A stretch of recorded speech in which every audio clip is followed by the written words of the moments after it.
On est dans un continent, on pleure trop en fait. Et moi, c'est ça mon problème. On pleure trop. Il faut qu'on arrête de pleurer.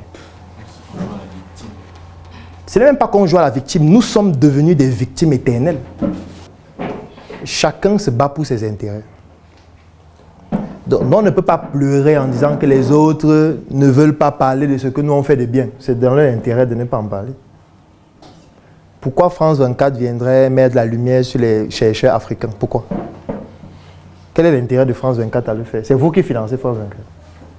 Pourquoi ils le feraient? C'est dans leur droit de ne pas le faire. Créons aussi pour nous. Créons aussi nos médias. Envoyons aussi un satellite dans l'espace. Non, on ne fait pas aussi la physique comme les autres.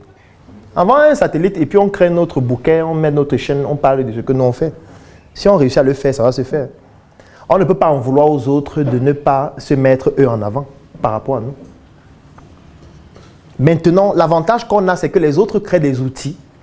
Et si nous, on peut utiliser leurs outils pour pouvoir nous mettre en avant, on va le faire. Je veux dire, la Kalachnikov, ça n'a pas été créé par un Africain. Pourtant, c'est peut-être plus utilisé en Afrique que partout à travers le monde. Ça veut dire que les autres créent des outils, mais ces outils dérivent en fait de toute l'histoire de la science. C'est pour ça que certains scientifiques contestent le fait qu'on dise que tel a créé telle chose. Parce que si quelqu'un aujourd'hui est capable de créer un téléphone, c'est parce qu'il a utilisé les connaissances antérieures sur l'histoire de la téléphonie. Donc le téléphone qu'il fait n'est qu'une mise à jour de ce qu'on faisait depuis 50, 60, 100 ans. Donc on ne peut pas dire que ça lui appartient à lui seul, ça appartient à la science. Donc moi, utiliser Facebook, ce n'est pas utiliser un outil des Occidentaux.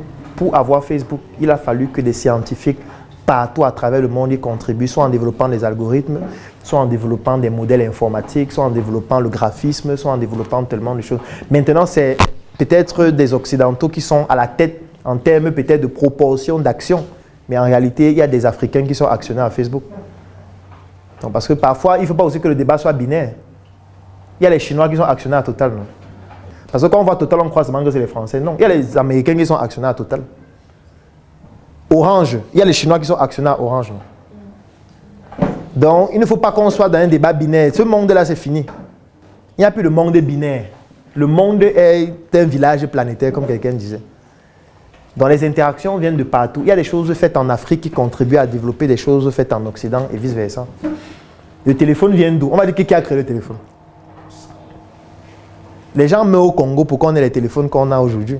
Donc l'Afrique aussi contribue à créer le téléphone. Donc, il faudrait juste qu'il y ait plus d'émulation. C'est tout. Et dans tous les domaines d'activité. Si les gens disent que l'histoire ne sert à rien, c'est juste parce qu'on ne leur a pas enseigné l'histoire comme ça devrait. Je suis d'accord que ça découle toujours d'un héritage colonial. Moi, je dis toujours qu'il n'y a aucune matière à l'école qui ne sert à rien. Aucune matière. L'histoire est indispensable, même en entrepreneuriat. Est-ce que vous savez que le simple fait de connaître l'histoire de ceux qui se sont lancés dans le secteur d'activité dans lequel vous êtes actuellement peut vous permettre de mieux entreprendre? Je prends un exemple. Si vous voulez vous lancer dans la culture du poivron, si vous prenez l'histoire des 50 dernières personnes qui se sont lancées dans cette culture ici à Tchang, vous allez mieux le faire. Parce que dans leur histoire, vous allez voir comment ils ont commencé, les difficultés rencontrées, les challenges auxquels ils ont eu à faire face, les marchés dans lesquels ils vendaient le plus. Rien que cette histoire va vous permettre de mieux faire. Vous n'aurez même pas besoin de vous former. Et ça, c'est l'histoire. Moi, quand j'ai fait la médecine, l'une des premières matières, c'était l'histoire de la médecine. Parce qu'il faut que tu saches ce que les autres médecins faisaient avant, depuis la création jusqu'à ce jour. Sauf que eux, quand ils font ça en fonction de leur propre référentiel. Ils vont te dire que Hippocrate. Mais est-ce qu'on peut vraiment être sérieux en disant que c'est Hippocrate, le père de la médecine? C'est nous insulter nous-mêmes. Mais sauf que c'est ça qu'on apprend en faculté de médecine, non? Puisque c'est eux qui rédigent nos manuels. Donc ils veulent que notre référentiel soit eux. Bon, nos ancêtres se soignaient donc comment? Si ça a commencé par Hippocrate. Tu vois? Mais le serment d'Hippocrate, c'est une copie conforme. Ce que je vais donc dire, c'est que nous, alors, on fait quoi pour avoir aussi notre serment?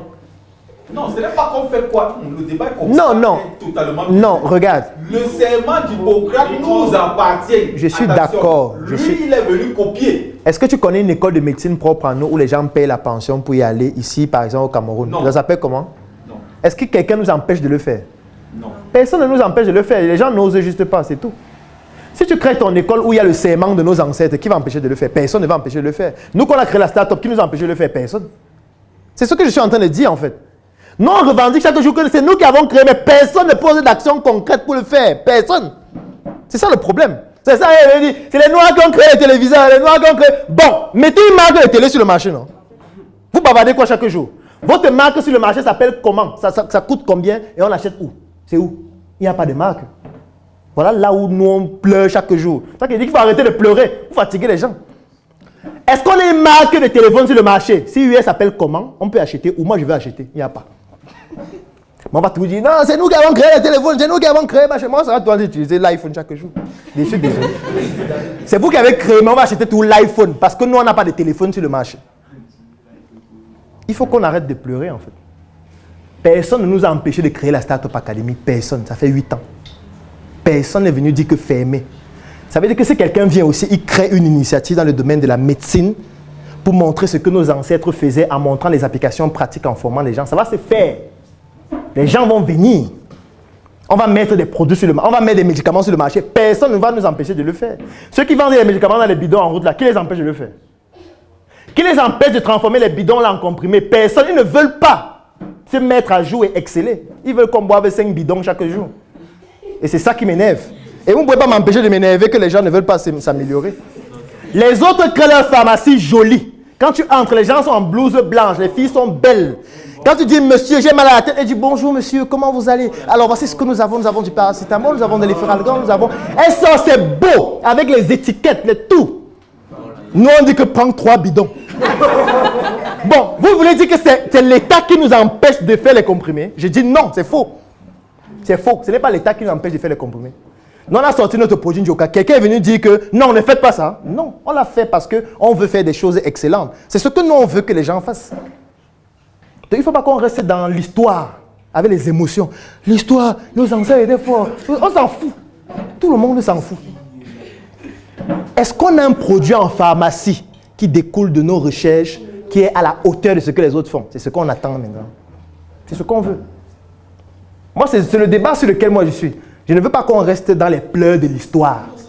C'est nous qui avons fait les pyramides. Aujourd'hui, les maisons vous dépassent. C'est nous qui avons bâti ceci. Aujourd'hui, on n'arrive pas à faire des vêtements pour s'habiller.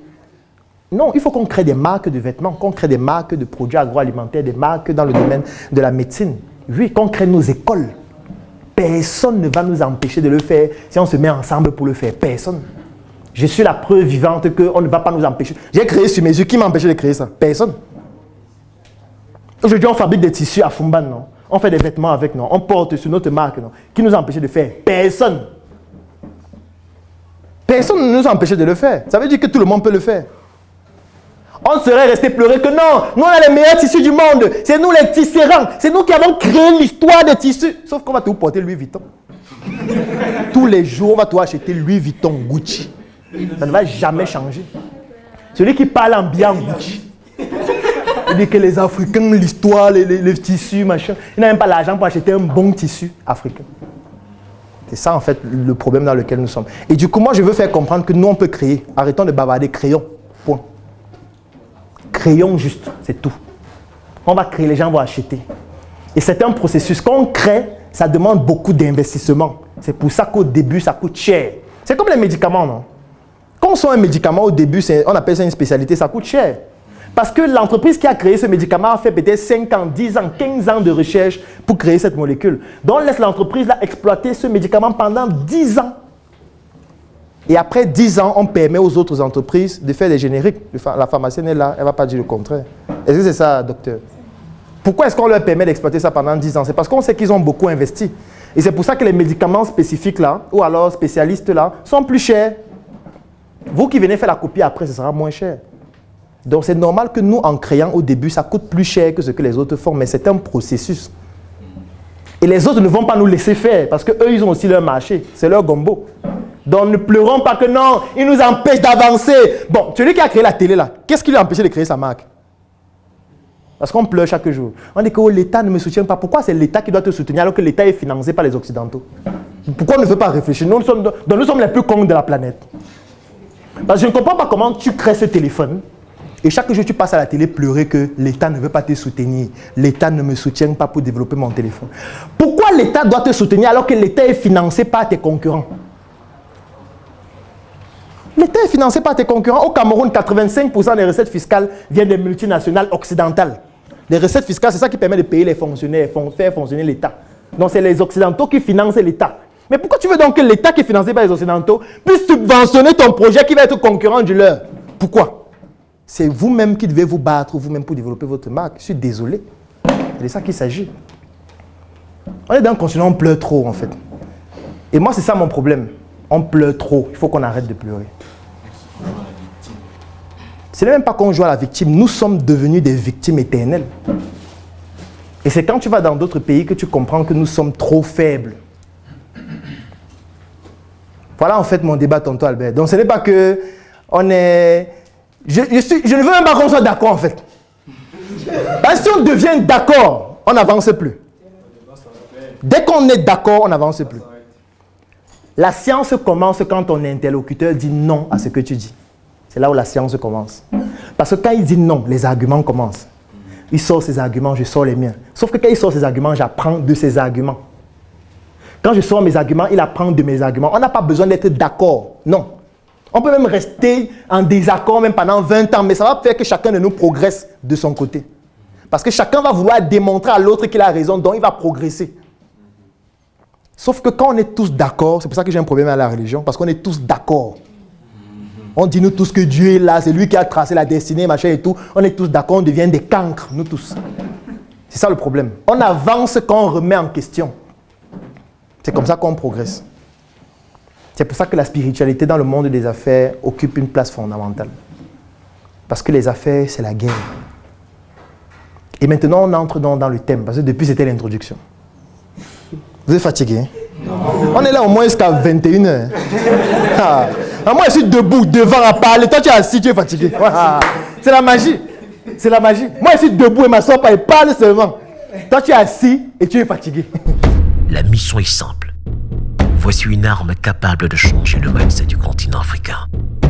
Détruire l'obésité de l'inconsistance intellectuelle dans laquelle se cache le coffret VIP.